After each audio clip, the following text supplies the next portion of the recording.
বৈষম্য বিরোধী ছাত্র আন্দোলনে শিক্ষক সেলিম হোসেন নিহতের ঘটনায় আওয়ামী লীগের সভাপতি দেশত্যাগী সাবেক প্রধানমন্ত্রী শেখ হাসিনা, দলটির সাধারণ সম্পাদক ওবায়দুল কাদের সহ ১০১ জনের বিরুদ্ধে হত্যা মামলা হয়েছে। নিহত সেলিম হোসেনের বাবা সেকেন্দার আলী বাদী হয়ে বগুড়া সদর থানায় শুক্রবার মামলাটি করেন। মামলায় শেখ হাসিনা ও ওবায়দুল কাদেরকে হত্যার নির্দেশদাতা হিসেবে উল্লেখ করা হয়েছে। নিহত সেলিম হোসেনের বাড়ি বগুড়ার শিবগঞ্জ উপজেলার পিরপ ইউনিয়নের পালিকান্দা গ্রামে। মামলার আসামিদের মধ্যে আওয়ামী লীগের ২ জন সাবেক সংসদ সদস্য, ৫ জন উপজেলা চেয়ারম্যান, ২ জন মেয়র, বগুড়া পৌরসভার ৮ জন কাউন্সিলর, ১০ জন ইউনিয়ন পরিষদের চেয়ারম্যান ও ২৫ জন জনপ্রতিনিধি আছেন। রংপুর কেন্দ্রীয় কারাগারে এক বন্দীর মৃত্যুর ঘটনাকে কেন্দ্র করে ২ গ্রুপের মধ্যে সংঘর্ষের ঘটনা ঘটেছে। এতে পাল্টাপাল্টি ধাওয়ায় আহত হয়েছে অর্ধশতাধিক বন্দী।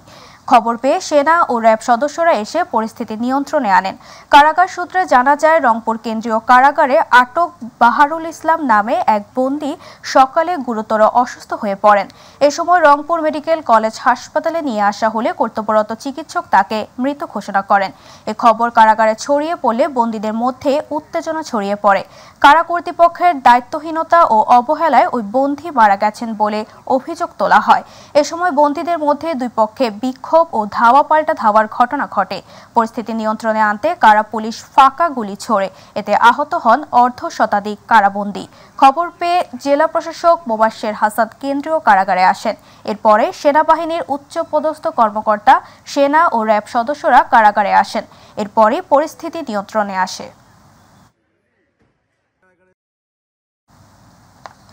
উত্তর পশ্চিম বঙ্গোপসাগর ও তৎসংলগ্ন গাঙ্গেয় পশ্চিমবঙ্গ বাংলাদেশ উপকূলীয় এলাকায় একটি লঘুচাপ তৈরি হয়েছে। এই অবস্থায় দেশের সমুদ্র বন্দরগুলোকে ৩ নম্বর স্থানীয় সতর্ক সংকেত দেখাতে বলেছে আবহাওয়া অফিস। আবহাওয়াবিদ হাফিজুর রহমানের সই করা এক আবহাওয়া সতর্কবার্তায় এসব তথ্য জানানো হয়েছে। সতর্কবার্তায় বলা হয়েছে, লঘুচাপের প্রভাবে উত্তর বঙ্গোপসাগর এলাকায় গভীর সঞ্চালনশীল মেঘমালা তৈরি হয়েছে। উত্তর বঙ্গোপসাগর, বাংলাদেশের উপকূলীয় এলাকা এবং সমুদ্র বন্দর সমূহের উপর দিয়ে দমকা ও ঝড়ো হাওয়া বয়ে যেতে পারে। চট্টগ্রাম, কক্সবাজার, মোংলা ও পায়রা সমুদ্র বন্দর সমূহকে ৩ নম্বর স্থানীয় সতর্ক সংকেত দেখাতে বলা হয়েছে। এছাড়াও উত্তর বঙ্গোপসাগরে অবস্থানরত মাছ ধরার নৌকা ও ট্রলার সমূহকে পরবর্তী নির্দেশ না দেওয়া পর্যন্ত উপকূলের কাছাকাছি সাবধানে চলাচল করতে বলা হয়েছে। ঢেউয়ে ভেসে আসা বর্জ্য পরিষ্কার না করায় স্তূপ জমেছে কক্সবাজার সমুদ্র সৈকতে। নাজিরের টেক থেকে দরিয়ানগর পর্যন্ত এলাকায় গাছের গুঁড়ি, প্লাস্টিকের বোতল সহ নানা আবর্জনার দুর্গন্ধ ছড়াচ্ছে। এতে সৈকতের সৌন্দর্য নষ্টের পাশাপাশি নষ্ট হচ্ছে পরিবেশ। ছাত্র জনতার আন্দোলনের কারণে দীর্ঘদিন ধরে পর্যটন শূন্য কক্সবাজারের হোটেল মোটেলগুলোতে। সৈকতের কলাতলি, সুগন্ধা ও লাবণী পয়েন্টও ছিল শুনশান নীরবতা। সৈকতে নাজিরের ট্যাগ থেকে দরিয়ানগর পর্যন্ত অংশে ভেসে আসা প্লাস্টিক বর্জ্য সহ নানাবিধ আবর্জনা ভেসে এসে পরিণত হয়েছে বাঘারে। এখন অল্প অল্প পর্যটক যাচ্ছে কক্সবাজারে, তবে বর্জ্যের কারণে সৈকতে হাঁটাচলা করতে পারছে না তারা। অলরেডি আমরা গতকালকে আসা মাত্র ২টা থেকে আমরা কাজ শুরু করেছি। পাশাপাশি আমাদের যে ছাত্ররা আছেন ওনারাও কিন্তু অলরেডি কাজ করছেন। ওভারঅল আমাদের ক্লিনিং কার্যক্রম পরিচালনা হচ্ছে এবং আশা করছি হয়তোবা আজকে যদি আমরা সম্পূর্ণ নাও করতে পারি, মোর দেন 80% হয়ে যাবে। মাদারীপুরে নিত্য প্রয়োজনীয় পণ্যের দাম সহনশীল রাখতে শিক্ষার্থীদের সঙ্গে বাজার মনিটরিং করেছে জাতীয় ভোক্তা অধিকার সংরক্ষণ অধিদপ্তর। এ সময় ২ দোকানদারকে ৩,০০০ টাকা সচেতনমূলক জরিমানা করা হয়েছে। দুপুরে মাদারীপুর সদর উপজেলার চরমগরিয়া বাজারে কাঁচা তরকারির দোকান, মুদির দোকান, মাছ মাংসের দোকান ও মিষ্টির দোকানের মনিটরিং করা হয়। এ সময় জাতীয় ভোক্তা অধিকার সংরক্ষণ অধিদপ্তরের সচেতনামূলক লিফলেট ব্যবসায়ী ও সাধারণ মানুষের মধ্যে বিতরণ করা হয়। এদিকে পণ্যের দামের তালিকা না থাকায় চরমগরিয়া বাজারের ভাই ভাই সেন্টারকে ২,০০০ ও রব সেন্টারকে ১,০০০ টাকা সচেতনমূলক জরিমানা করা হয়েছে। শিক্ষার্থীদের সাথে বাজার মনিটরিংয়ে যুক্ত হয় তারুণ্যের শপথ সমাজ কল্যাণ যুব সংঘ নামে একটি সংগঠন।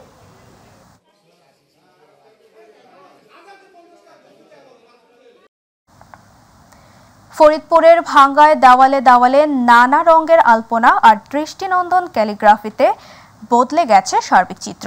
ভাঙ্গা ভূমি অফিস সংলগ্ন দেয়াল, উপজেলা চত্বর, বিদ্যালয় চত্বর, মালিগ্রাম হাইওয়ে সড়ক সহ দেয়ালগুলোতে যেখানে আগে বিভিন্ন পোস্টার ছিঁড়েছিল আর এখন সে দেওয়ালগুলোতে শিক্ষার্থীদের রং তুলির আঁচড় পড়েছে। সেগুলো এখন নতুন রূপে সেজেছে। আর এই দৃশ্য দেখে আগত পথচারী ও সৌন্দর্য পিপাসুরা শিক্ষার্থীদের সাধুবাদ জানিয়েছে। মুগ্ধের পানি লাগবে পানি, আবু সাইদের প্রতিবাদী চিত্র, বলবীর বল উন্নত মমশির, আমাদের দেশের ভাগ্য আমরাই পরিবর্তন করব। এমন নানা প্রতিবাদী ভাষা, শোভা আর আলপনার পরিবর্তনের ছোঁয়ায় লেগেছে শিক্ষা প্রতিষ্ঠান উপজেলার বিভিন্ন গুরুত্বপূর্ণ দেওয়ালগুলোতে। উপজেলার বিভিন্ন স্কুল, কলেজ ও মাদ্রাসার শিক্ষার্থীরা এসব কাজ করছে। আমরা নিজেদের থেকে নিজেদের ইচ্ছা এটা করতেছি, নিজেদের উদ্যোগে প্রশিক্ষণ প্রাপ্ত না, কিন্তু সবাই পরিশ্রম করতেছে, নিজেদের প্রতিভা জ্ঞানে ফুটিয়ে তুলতেছে। সারা দেশে বৈষম্য বিরোধী ছাত্র আন্দোলনে নিহত শহীদদের স্মরণে দিনাজপুরের ফুলবাড়িতে আলপনার রাঙিয়ে তুলতে ব্যস্ত সময় পার করছে শিক্ষার্থীরা। উপজেলার বিভিন্ন শিক্ষা প্রতিষ্ঠানের দেওয়ালে শিক্ষার্থীরা তাদের নিজ উদ্যোগে বৈষম্য বিরোধী ছাত্র আন্দোলনে নিহত শহীদদের স্মরণ করে রাখতে রং তুলি দিয়ে আলপনায় রাঙিয়েছে।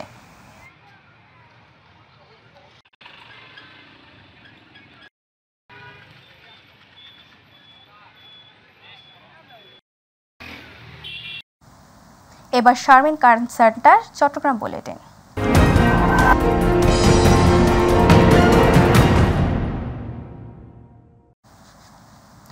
চট্টগ্রামের সবকিছু স্বাভাবিক হয়ে আসলেও স্বস্তি আসছে না বাজারগুলোতে।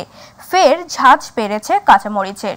গেল সপ্তাহে 200 টাকার নিচে নেমে যাওয়ায় কাঁচামরিচ এখন 250 টাকার বেশি দামে বিক্রি হচ্ছে নগরীতে। একই সঙ্গে বেড়েছে শসা ও বেগুনের দাম। তবে দাম কমেছে বরবটি ও ব্রয়লার মুরগির।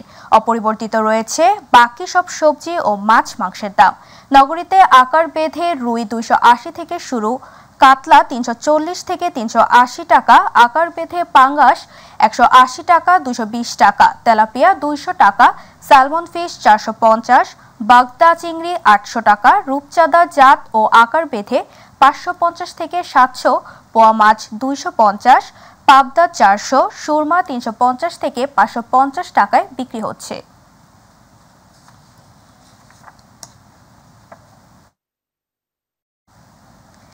দেশি পেঁয়াজের সরবরাহ কমে যাওয়ায় চট্টগ্রাম খাতুনগঞ্জের বাজারে ঢুকছে চীন ও পাকিস্তানি পেঁয়াজ।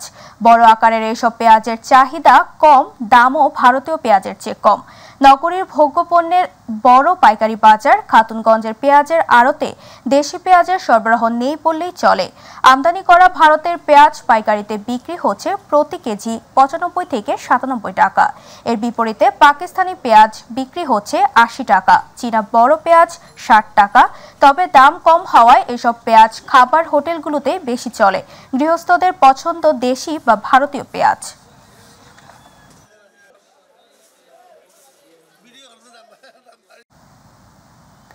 গত 24 ঘন্টায় চট্টগ্রামে নতুন করে ডেঙ্গু আক্রান্ত হয়ে হাসপাতালে ভর্তি হয়েছে 3 জন।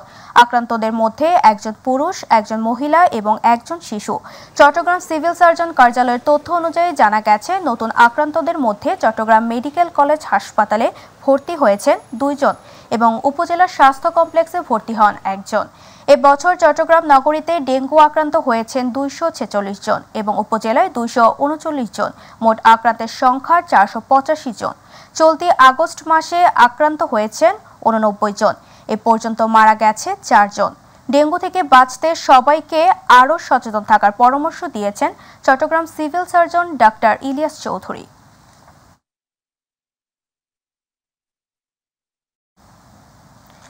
চট্টগ্রাম মহানগর ও জেলায় পৃথক 2টি মাদক বিরোধী অভিযানে 388 বোতল ফেনসিডিল এবং 30 কেজি গাঁজা উদ্ধার সহ 4 জন মাদক কারবারিকে আটক করেছে র্যাব 7। এ সময় মাদক পরিবহনে ব্যবহৃত 2টি প্রাইভেট কার জব্দ করতে সক্ষম হয়। র্যাব 7-এর সিনিয়র সহকারী পরিচালক মিডিয়া শরীফুল আলম জানান, গ্রেফতারকৃত আসামিদের এবং জব্দকৃত মালামাল সমূহ সংক্রান্তে পরবর্তী আইনানুগ ব্যবস্থা গ্রহণের জন্য তাদের 3 জনকে চট্টগ্রাম মহানগরীর চানগাঁও থানা এবং একজনকে মিরসরাই থানা পুলিশের নিকট হস্তান্তর করা হয়েছে।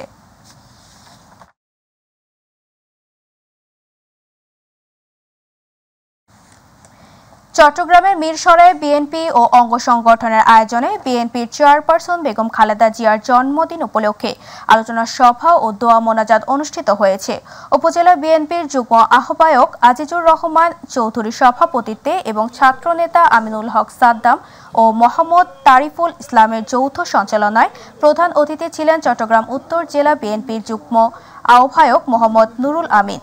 সভা শেষে বেগম খালেদা জিয়ার জন্য দোয়া ও মোনাজাত পরিচালনা করেন উপজেলা ওলামা দলের সভাপতি রাশেদ পারভেজ।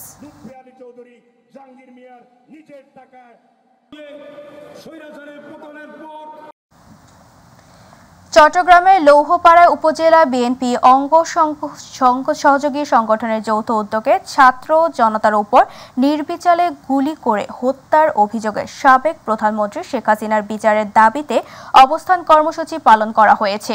উপজেলা সদরস্থ বটতলী মোটর স্টেশনে অবস্থান কর্মসূচি এতে প্রধান অতিথির বক্তব্য রাখেন লোহাগাড়া উপজেলা বিএনপির সদস্য সচিব সাজ্জাদুর রহমান। এ সময় বিএনপির যুবদল, ছাত্রদল ও স্বেচ্ছাসেবক দলের অসংখ্য নেতাকর্মীরা উপস্থিত ছিলেন।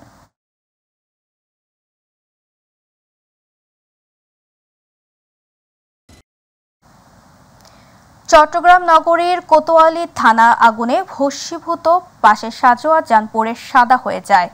অভ্যর্থনা ডিউটি অফিসারের কক্ষ সেটি পুড়ে ছাই হয়ে গেছে। পাশাপাশি ওসির কক্ষটির কাজ ভেঙে চুরমার হয়ে যায়।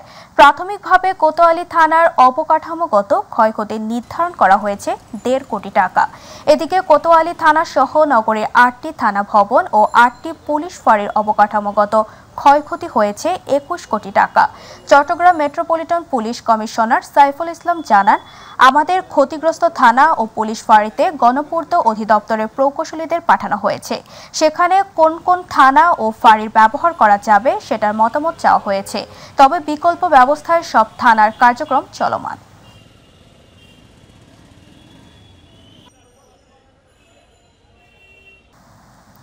গাজীপুরের কালিয়াকৈর উপজেলার চাপার ইউনিয়নের গোবিন্দপুর এলাকায় পারিবারিক কলহের জেরে আখি নামে এক গৃহবধূকে কুপিয়ে হত্যা করেছে ঘাতক স্বামী। ঘাতক স্বামীকে আটক করে পুলিশে সোপর্দ করেছে এলাকাবাসী ও পুলিশ জানায়, প্রতিদিনের মতো স্বামী স্ত্রী দুইজনেই রাতের খাবারের শেষে ঘুমিয়ে পড়ে। ভোর রাতে স্বামী ও স্ত্রীর মধ্যে কথা কাটাকাটির এক পর্যায়ে ঘরে থাকা কুড়াল দিয়ে মাথায় আঘাত করলে স্ত্রী ঘরের মেঝেতে পড়ে যায়। এ সময় ঘাতক স্বামী এলোপাথারিভাবে কুপিয়ে তাকে হত্যা করে। পরে লোকজন ঘরে ঢুকে রক্তাক্ত অবস্থায় পড়ে রয়েছে দেখে সন্দেহ হলে স্বামীকে আটক করে এলাকাবাসী। খবর পেয়ে পুলিশের ঘটনাস্থলে গিয়ে মৃতদেহ উদ্ধার করে ময়নাতদন্তের জন্য গাজীপুর শহীদ তাজউদ্দিন মেডিকেল কলেজ হাসপাতালের মর্গে প্রেরণ করেন। ঢাকার ধামরায়ে চাপিল কংসপট্টি এলাকা থেকে নিখোঁজের 2-3 পর কারুল হাসান নামে এক পুলিশ সদস্যের বস্তাবন্দি মরদেহ উদ্ধার করেছে পুলিশ। এ ঘটনায় নিহতের স্ত্রী নার্গিসকে আটক করে রেখেছে এলাকাবাসী। সকালে নিহতের নিজ বাড়ির পাশে এক পুকুর থেকে পুলিশ সদস্যের বস্তাবন্দি মরদেহ উদ্ধার করে পুলিশ। নিহত কামরুল সোমভাগ ইউনিয়নের চাপিল গ্রামের মৃত রুস্তম আলীর ছেলে। নিহত পুলিশ সদস্য এপিবিএন 1 ঢাকার কর্মরত ছিলেন। এ ব্যাপারে ধামরাই থানার উপপরিদর্শক এসআই নাসির জানায়, পারিবারিক কলহের জেরে নিহতের স্ত্রী এই হত্যাকাণ্ড ঘটিয়ে থাকতে পারে। বর্তমান মরদেহ ধামরাই থানার পুলিশ হেফাজতে রয়েছে। মরদেহ ময়নাতদন্তের জন্য শহীদ সোহরাওয়ার্দী মেডিকেল কলেজ হাসপাতালে প্রেরণ করা হবে।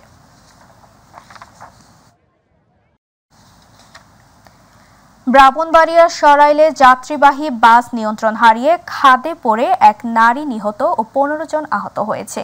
সকালে ঢাকা সিলেট মহাসড়কের রাজাবাড়িয়া নামক এলাকায় এ দুর্ঘটনা ঘটে।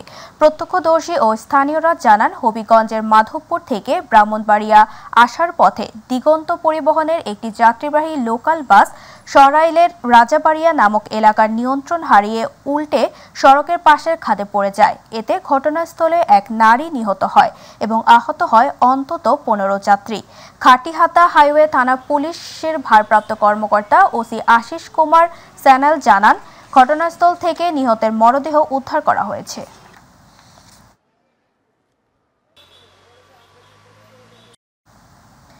মাগুরায় সামাজিক দ্বন্দ্বের জেরে প্রতিপক্ষের হামলায় বসতবাড়ি, দোকানপাট ভাঙচুর, লুটপাট ও মারধরের ঘটনা ঘটেছে।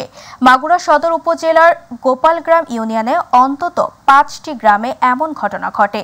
ক্ষতিগ্রস্ত ভুক্তভোগীদের অভিযোগ, স্থানীয় সামাজিক দলের 2 নেতার নেতৃত্বে এই ভাঙচুর এবং লুটপাট চালানো হয়।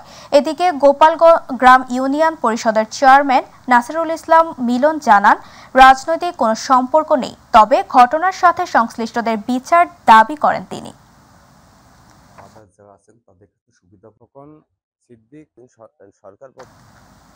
শেখ হাসিনার পদত্যাগের পর দেশব্যাপী নৈরাজ্য ও অস্থিতিশীল পরিবেশ সৃষ্টি হলে বিভিন্ন স্থানে হিন্দু সম্প্রদায়ের বাড়িতে হামলা, ভাঙচুর এবং লুটপাটের মাধ্যমে ক্ষতি সাধন করে দুর্বৃত্তরা। সংকটকালীন মুহূর্তে বাংলাদেশ জামায়াতে ইসলামী হিন্দু সম্প্রদায়ের পাশে দাঁড়ানোর ফলে ভিন্ন চিত্র দেখা যায় দিনাজপুরের পার্বতীপুরে।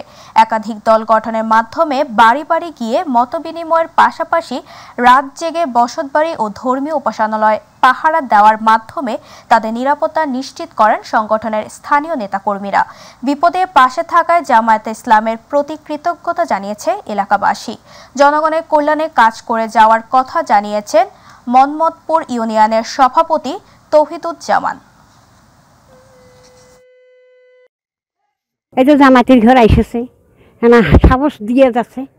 ক্ষয়ক্ষতি আমাদের হয়নি, তাদের সাহসে আমরা আছি। ওরা আমাদের এসে বুঝাই গেছে যে কোনো চিন্তা আমার করবেন না। আমার কোনো মন্দির ভাঙ্গে নাই, এতে আমরা বেশি কৃতজ্ঞতা। দেশের যে বিরাজমান পরিস্থিতি তৈরি হয়েছিল, বাংলাদেশ জামায়াতে ইসলামের কেন্দ্রীয় কর্মসূচির অংশ হিসেবে আমরা নিজ নিজ এলাকায় বিশেষ করে হিন্দু সম্প্রদায়ের বাড়িঘর আমরা পাহারা দিয়েছি। শুরু থেকে আজও পর্যন্ত আমরা পাহারা দিয়ে যাচ্ছি। বাংলাদেশ জামায়াতে ইসলাম মানবতার কল্যাণে সবসময় কাজ করে যায় এবং এখনও কাজ করছি, আগামীতেও থাকবো ইনশাআল্লাহ। গাজীপুরের শ্রীপুরে প্রবাসী একাধিক প্রতিষ্ঠানে হামলা এবং লুটপাটের ঘটনা ঘটেছে। বৈষম্য বিরোধী ছাত্র আন্দোলনের সরকার পতনের পর সারা দেশের বিভিন্ন স্থানে ব্যবসা প্রতিষ্ঠান সহ বাড়িঘরে হামলা ও ভাঙচুরের ঘটনা ঘটে। এরই ধারাবাহিকতায় গাজীপুরের শ্রীপুরে গোসিংহা বাজারে সৌদি প্রবাসী শরীফ খানের ব্যবসা প্রতিষ্ঠানের হামলা চালিয়ে লুটপাট ও ভাঙচুর করার অভিযোগ উঠেছে। প্রত্যক্ষদর্শী বলেন, সরকার পতনের পর শরীফ খানের ব্যবসা প্রতিষ্ঠানের দুর্বৃত্তরা হামলা চালিয়ে ভাঙচুর ও লুটপাট করে। ভুক্তভোগী প্রবাসী শরীফ খান এক ভিডিও বার্তায় বর্তমান সরকার ও প্রশাসনের কাছে সুষ্ঠু তদন্ত করে এর বিচার দাবি করেন।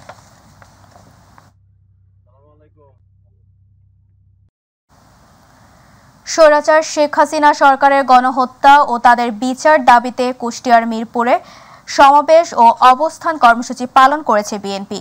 মিরপুর বাসস্ট্যান্ডে অনুষ্ঠিত উক্ত কর্মসূচিতে প্রধান অতিথি ছিলেন কেন্দ্রীয় বিএনপির নির্বাহী কমিটির সদস্য অধ্যাপক শহীদুল ইসলাম।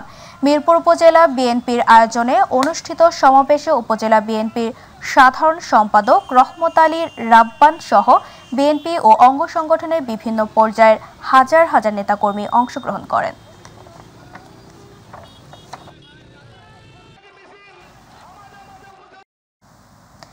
বিএনপি চেয়ারপারসনের উপদেষ্টা ও মানিকগঞ্জ জেলা বিএনপির সভাপতি আফরোজা খান রীতা বলেছেন, বিএনপিতে অনুপ্রবেশ করতে দেওয়া যাবে না। খুনি শেখ হাসিনার পদত্যাগ করার পর আওয়ামী লীগের অনেক লোক বিএনপিতে প্রবেশ করে সন্ত্রাসী কার্যকলাপ করছে, তাই বিএনপির সকলকে সজাগ রাখতে হবে।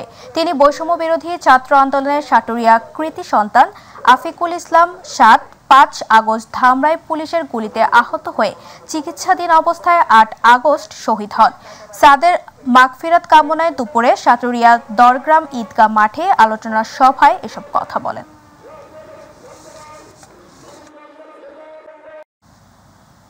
শেখ হাসিনাকে দেশে ফিরিয়ে এনে গ্রেফতার সহ ফাঁসির দাবিতে বিক্ষোভ মিছিল ও প্রতিবাদ সমাবেশ করেছে টাঙ্গাইলের মির্জাপুরের মানুষ। উপজেলা বিএনপি ও এর সহযোগী সংগঠন ও উপজেলা সদর ও গোড়ায় শিল্পাঞ্চলে বিক্ষোভ মিছিল ও প্রতিবাদ সমাবেশ অনুষ্ঠিত হয়। উপজেলা সদরে বিএনপির জাতীয় নির্বাহী কমিটির শিশু বিষয়ক সম্পাদক আবুল কালাম আজাদ সিদ্দিকীর নেতৃত্বে উপস্থিত ছিলেন উপজেলা বিএনপির ভারপ্রাপ্ত সভাপতি আব্দুর রউফ, সাধারণ সম্পাদক খন্দকার সালাউদ্দিন আরিফ এবং গোড়াই শিল্পাঞ্চলের থানার বিএনপির সিনিয়র সহ সভাপতি খন্দকার আনোয়ার পারভেজ শাহ আলম।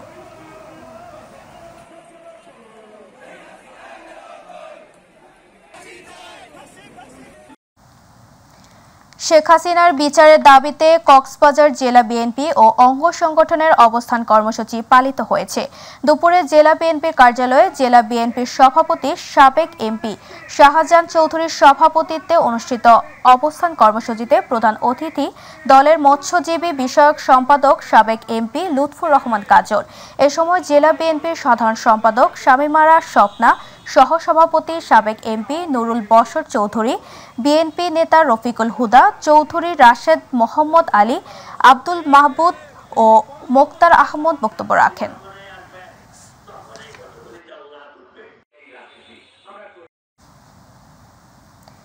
টাঙ্গাইলে শেখ হাসিনার বিচারের দাবিতে জেলা বিএনপির আয়োজনে দ্বিতীয় দিনেও অবস্থান কর্মসূচি ও বিক্ষোভ মিছিল হয়েছে। গতকাল শহরের পৌর উদ্যানে অবস্থান কর্মসূচি শুরু করে জেলা বিএনপি চলে বিকেল পর্যন্ত। এ সময় বিএনপির অঙ্গ সংগঠনের নেতারা শহরের বিভিন্ন স্থান থেকে বিক্ষোভ মিছিল নিয়ে পৌর উদ্যানে এসে সমবেত হয়। কর্মসূচিতে জেলা বিএনপির সভাপতি হাসানুজ্জামিল শাহিনের সভাপতিত্বে প্রধান অতিথির বক্তব্য রাখেন কেন্দ্রীয় বিএনপির vice chairman advocate Ahmed Azam Khan.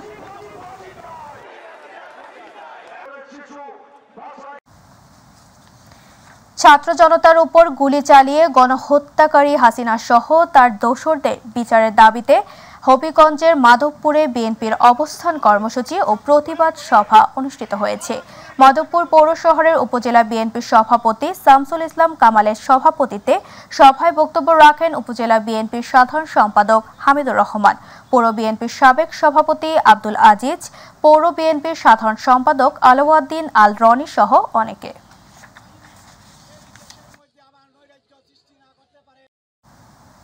ছাত্র জনতার উপর গুলি চালিয়ে গণহত্যার বিচারের দাবিতে বরিশালের গৌর নদীতে বিএনপির অবস্থান কর্মসূচি ও বিক্ষোভ মিছিল অনুষ্ঠিত হয়েছে। বার্থি ইউনিয়ন বিএনপি ও সহযোগী সংগঠনের আয়োজনে গতকাল বিক্ষোভ মিছিল বের হয়ে বিভিন্ন সড়ক প্রদক্ষিণ করে। শেষে সমাবেশ ইউনিয়ন বিএনপির সভাপতি শরীফ শাহাবুব হাসানের সভাপতিত্বে প্রধান অতিথি ছিলেন উপজেলা বিএনপির আহ্বায়ক সৈয়দ সারওয়ার আলম বিপ্লব।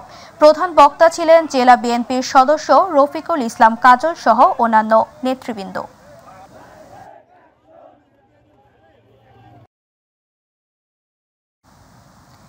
শেখ হাসিনা সরকারের পতনের পর শরীয়তপুরের গোসাইরহাট অভ্যুত্থান পরবর্তী সহিংসতা, ধর্মীয় উপাসনালয়ে হামলা ও অগ্নিসংযোগের প্রতিবাদে শান্তি ও সম্প্রীতি, ঐক্য ও সংহতি বজায় রাখার লক্ষ্যে সমাবেশ করেছে গোসাইরহাট উপজেলা বিএনপির নেতাকর্মীরা। গোসাইরহাট উপজেলা থেকে বিশাল মোটর শোডাউন বের করা হয়। সমাবেশ ঘিরে উপজেলার বিভিন্ন এলাকা থেকে মিছিল নিয়ে আসতে থাকেন বিএনপি ও অঙ্গ সংগঠনের নেতাকর্মীরা। এ সময় শান্তি সমাবেশে গোসাইরহাট উপজেলা বিএনপির সদস্য সচিব নান্টু খান, যুগ্ম আহ্বায়ক কামরুজ্জামান মজনু, আব্দুর রাজ্জাক রাজু চৌকিদার, উজ্জ্বল চৌধুরী, জিয়াউদ্দিন জমাদার উপস্থিত ছিলেন। বিএনপি কেন্দ্রীয় কমিটির সহ সাংগঠনিক সম্পাদক আকন কুদ্দুসুর রহমান বরিশালের গৌর নদী ও আঘলঝাড়া ইউনিয়ন উপজেলা বিএনপি ও সহযোগী সংগঠনের নেতাকর্মীদের সাথে সাক্ষাৎ করে পথসভা করেছে। কেন্দ্রীয় বিএনপির নেতা আকন কুদ্দুসুর রহমান কয়েক হাজার নেতাকর্মী সহ মোটরসাইকেল মহড়া দিয়ে গৌর নদীর অঘলছড়া প্রদক্ষিণ করে।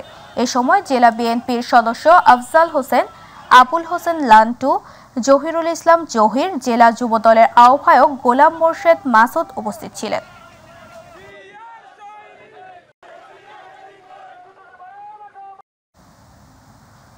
জামায়াতে ইসলামী কেন্দ্রীয় প্রচার সম্পাদক মতিউর রহমান আকন্দ বলেছেন, রাজনৈতিক দল, সংবিধান এবং বিচার বিভাগ সংস্কার এখন সময়ের দাবি।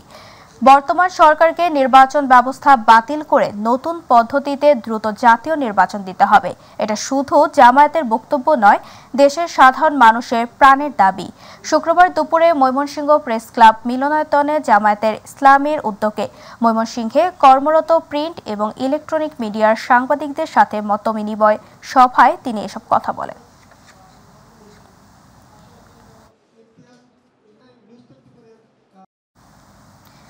বৈষম্য বিরোধী ছাত্র আন্দোলনের সকল শহীদের রুহের মাগফিরাত কামনায় পটুয়াখালীতে আলোচনা সভা, দোয়া অনুষ্ঠান ও সম্প্রীতি সমাবেশ অনুষ্ঠিত হয়েছে।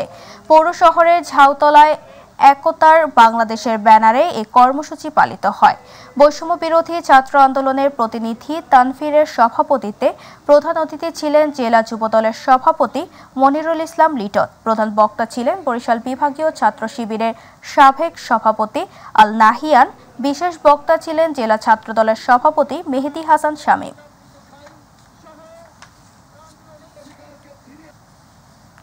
কুড়িগ্রামে ছাত্র আন্দোলনে শহীদদের রুহের মাগফিরাত কামনা ও বিএনপি চেয়ারপারসন বেগম খালেদা জিয়ার রোগ মুক্তি ও সুস্থতা কামনায় বিএনপির আয়োজনে দোয়া ও মিলাদ অনুষ্ঠিত হয়েছে। সকালে মুক্তারপাড়া জেলা বিএনপির কার্যালয়ে আয়োজিত অনুষ্ঠানে প্রধান অতিথি ছিলেন জেলা বিএনপির সিনিয়র যুগ্ম সাধারণ সম্পাদক সোহেল হোসনাইন কায়কোবাদ সহ সভাপতি শহীরুজ্জামান সাজু, যুগ্ম সম্পাদক আলতাফ হোসেন, সহ সম্পাদক ইদ্রিস আলী সহ নেতাকর্মীরা।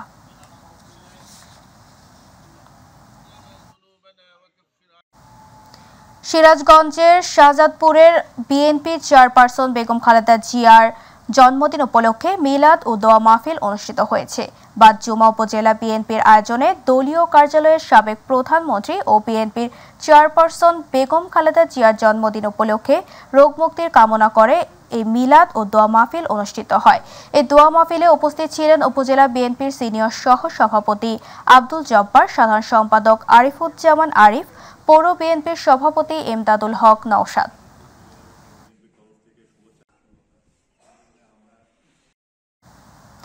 পঞ্চগড়ের তেতুলিয়া উপজেলার বিএনপির আয়োজনে বিএনপির চেয়ারপারসন বেগম খালেদা জিয়ার জন্মদিবস, তার দীর্ঘায়ু সুস্থতা কামনা এবং সম্প্রতি ছাত্র জনতার আন্দোলনে শহীদদের আত্মার মাগফিরাত ও আহতদের সুস্থতা কামনায় দোয়া ও মিলাদ মাহফিল অনুষ্ঠিত হয়েছে। দুপুরে তেতুলিয়া উপজেলার চৌরাস্তায় ঐতিহাসিক তেঁতুলতলায় মুক্তমঞ্চে এই দোয়া মাহফিলের আয়োজন করা হয়। উপজেলা বিএনপির আহ্বায়ক শাহাদাত হোসেন রঞ্জুর সভাপতিত্বে বক্তব্য রাখেন উপজেলা বিএনপির সদস্য সচিব রেজাউল করিম শাহিন।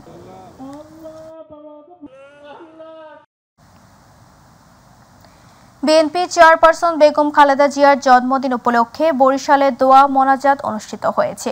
সকালে বরিশাল জেলা মহানগর বিএনপির দলীয় কার্যালয়ের অনুষ্ঠানের আয়োজন করেন বরিশাল দক্ষিণ জেলা বিএনপির নেতাকর্মীরা। দক্ষিণ জেলা বিএনপির আহ্বায়ক আবুল হোসেন খানের সভাপতিত্বে দোয়া মোনাজাতে সদস্য সচিব আবুল কালাম শাহিন, কেন্দ্রীয় বিএনপির স্থায়ী কমিটির সদস্য ও জেলা বিএনপির সাবেক সভাপতি এবায়েদুল হক চান সহ নেতৃবৃন্দরা উপস্থিত ছিলেন। এছাড়াও ছাত্র আন্দোলনের সারা দেশে নিহতদের রুহের মাগফিরাত কামনায় দোয়া করা হয়। বেগম খালেদা জিয়ার জন্মদিন ও রোগ মুক্তির কামনা সহ ছাত্র জনতার আন্দোলনে নিহত সকলের আত্মার মাগফিরাত কামনায় দোয়া ও মিলাদ মাহফিল করেছে গাজীপুর মহানগর বিএনপি। দুপুরে টঙ্গী মিত্রিবাড়ি আহসান উল্লাহ সরকার মাদ্রাসা প্রাঙ্গণে আয়োজিত অনুষ্ঠানে বিএনপি কেন্দ্রীয় কমিটির নির্বাহী সদস্য হাসান উদ্দিন সরকার, রাকিব উদ্দিন সরকার পাপ্পু সহ বিভিন্ন ওয়ার্ডের নেতাকর্মীরা উপস্থিত ছিলেন।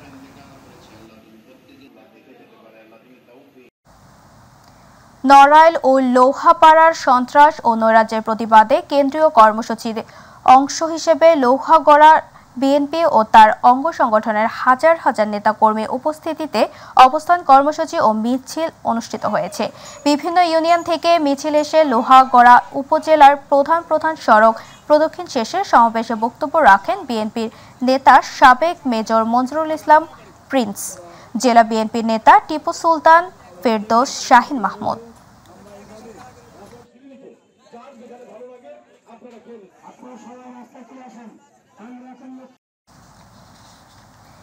লক্ষ্মীপুরে আজ বাদ জুমহার জেলার প্রতিটি মসজিদে সারা দেশে বৈষম্য বিরোধী ছাত্র আন্দোলন করতে গিয়ে নিহত সকল শহীদদের আত্মার শান্তি ও আহত সকলের আশু দ্রুত সুস্থতা কামনায় বিশেষ দোয়া অনুষ্ঠিত হয়েছে। এ সময় বৈষম্য বিরোধী ছাত্র আন্দোলনের শিক্ষার্থী সহ বিভিন্ন রাজনৈতিক দলের নেতৃবৃন্দ এবং বিপুল সংখ্যক মুসল্লিরা দোয়ায় অংশগ্রহণ করেন।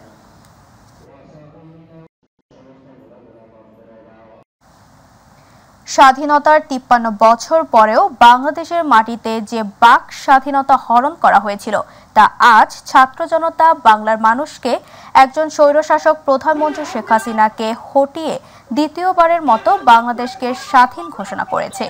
গতকাল মনিরামপুর উপজেলা কেন্দ্রীয় শহীদ মিনারে ছাত্র জনতার মহাসমাবেশে ছাত্রনেতা মনিরুজ্জামানের সভাপতিত্বে শরীফ মাহমুদের সঞ্চালনায় মোস্তাকিম আল রাব্বির সাকিবের স্বাগত বক্তব্যে মধ্য দিয়ে শুরু হয় এই মহাসমাবেশ।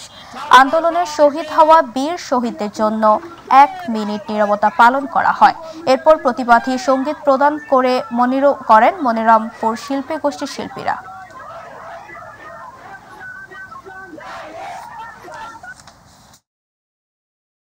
শরীয়তপুরের জাজিরার শোক র্যালি, আলোচনা সভা, মিলাদ দোয়া ও শেখ হাসিনাকে দেশে ফিরিয়ে আনার শপথ করেছেন জাজিরা উপজেলা আওয়ামী লীগের দলীয় নেতাকর্মীরা। প্রতি বছরের ন্যায় এবারও মোবারক আলী শিকদার ভিলায় 15 আগস্ট পালন করেন। এ সময় হাজার হাজার লোক নিয়ে একটি শোক র্যালি বের করে উপজেলার বিভিন্ন সড়ক প্রদক্ষিণ করে। এ সময় উপজেলা আওয়ামী লীগের সভাপতি মাস্টার GM নুরুল হক, সাধারণ সম্পাদক আবু তালেব চৌকিদার, যুগ্ম সাধারণ সম্পাদক সাইমুম আলম বাবুল উপস্থিত ছিলেন।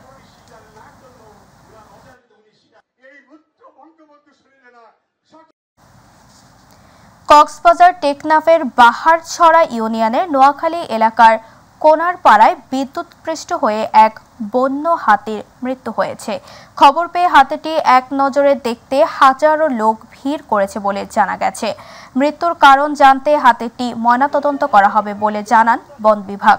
বৃহস্পতিবার রাতে কোনাপাড়া এলাকার ফরিদ ও মোহাম্মদ হোসাইনের বাড়ির সীমানা অংশে বিদ্যুৎস্পৃষ্ট হলে মুহূর্তের মধ্যে হাতিটি মারা যায় বলে জানিয়েছেন টেকনাফ বন বিভাগের সহকর্মী বন সংরক্ষণ ACF মনিরুজ্জামান।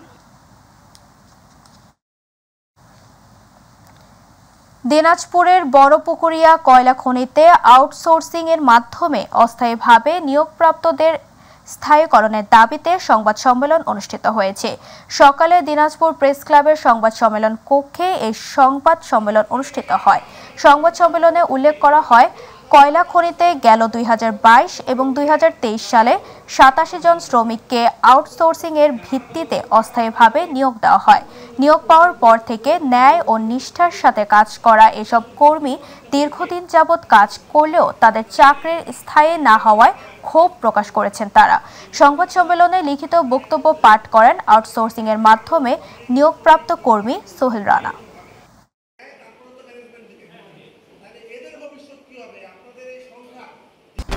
দর্শক, এতক্ষণ সাথে থাকার জন্য ধন্যবাদ। এছাড়া ইউটিউবে মাইটিভির সংবাদ পেতে ভিজিট করুন youtube/DD News এবং আমাদের অনুষ্ঠান দেখতে ভিজিট করুন youtube/mytv বাংলা, facebook/mytv বাংলা। আমাদের পরবর্তী সংবাদ দেখার আমন্ত্রণ জানিয়ে বিদায় নিচ্ছি। আল্লাহ হাফেজ।